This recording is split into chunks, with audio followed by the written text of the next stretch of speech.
कराची के पोश के इलाके में एक पुरानी बड़ी सी कोठी थी, नंबर 44। देखने में आम कोठी लगती थी, मगर शहर भर में उसका नाम खौफ से लिया जाता था। कहा जाता था कि जो भी वहां किराए पर रहने आता, वो सिर्फ 3 दिन के अंदर या तो पागल हो जाता या गायब। 3 दोस्त फहद, आसिम और नवीद नए कारोबार के सिलसिले में कराची आए थे। उनकी रिहाइश का फौरी बंदोबस्त होना जरूरी था। सस्ते किराए की तलाश में वो एक प्रॉपर्टी एजेंट के पास पहुंचे, जिसने उन्हें कोठी नंबर 44 का जिक्र किया। किराया बस 15,000 है, पूरी कोठी की चाबी आपके पास होगी।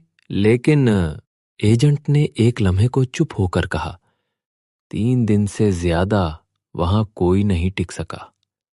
फहद हंसा, भाई हम कारोबारी लोग हैं, जिन्नों भूतों से नहीं डरते। कोठी में दाखिल होते ही अजीब सी खामोशी थी। कोई खास पुराना फर्नीचर नहीं था। रात तकरीबन 1 बजे जब सब नीचे के हाल में बैठे थे, ऊपर की मंजिल से किसी के चलने की आवाज आई। आसिम ने कहा, यार शायद कोई चूहा होगा या बिल्ली। मगर फहद को लगा वो कदमों की आवाजें किसी नंगे पैर की थीं, जो आहिस्ता आहिस्ता चलते हुए रुक गईं।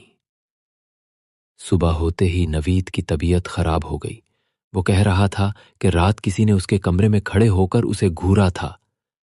आसिम ने मजाक उड़ाया, शायद तेरी सांस फूल गई होगी या ख्वाब देखा होगा।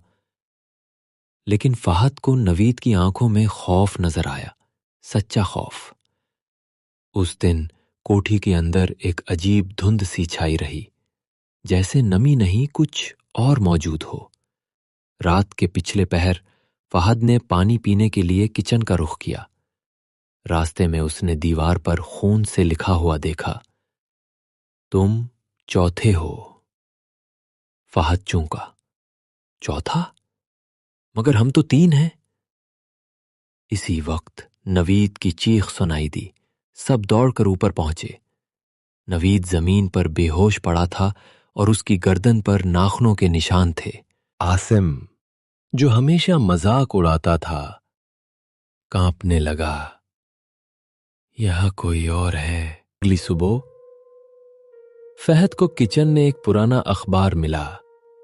इस पर हेडलाइन थी, कोठी नंबर 44 में 3 भाइयों का कत्ल, कातिल लापता। तारीख 5 साल पहले की। मजमून के मुताबिक 3 भाई इस कोठी में किराए पर रहते थे। एक रात अचानक उनका कत्ल हो गया और उनका चौथा दोस्त शहरयार गायब हो गया, कभी नहीं मिला। फहद के हाथ से अखबार गिर गया। क्या वही शहरयार अब भी यहीं था? रात 12 बजे पूरे घर में दरवाजे खुद ब खुद बंद हो गए। बिजली बंद, मोबाइल बंद, और हर कमरे से किसी के सांस लेने की आवाज आ रही थी। नवीद ने कहा, हमें यहां से निकलना होगा। मगर फहद ने दरवाजा खोला और सामने एक साया खड़ा था, इंसानी शक्ल में, मगर आंखें सुर्ख, हाथ खून आलूद। साया बोला, तुम सब मेरे हिस्से हो, जैसे वो 3 थे। सुबह सिर्फ फहद को होश आया। पुलिस ने उसे कोठी के लान में बेहोश पाया। नवीद और आसिम गायब थे।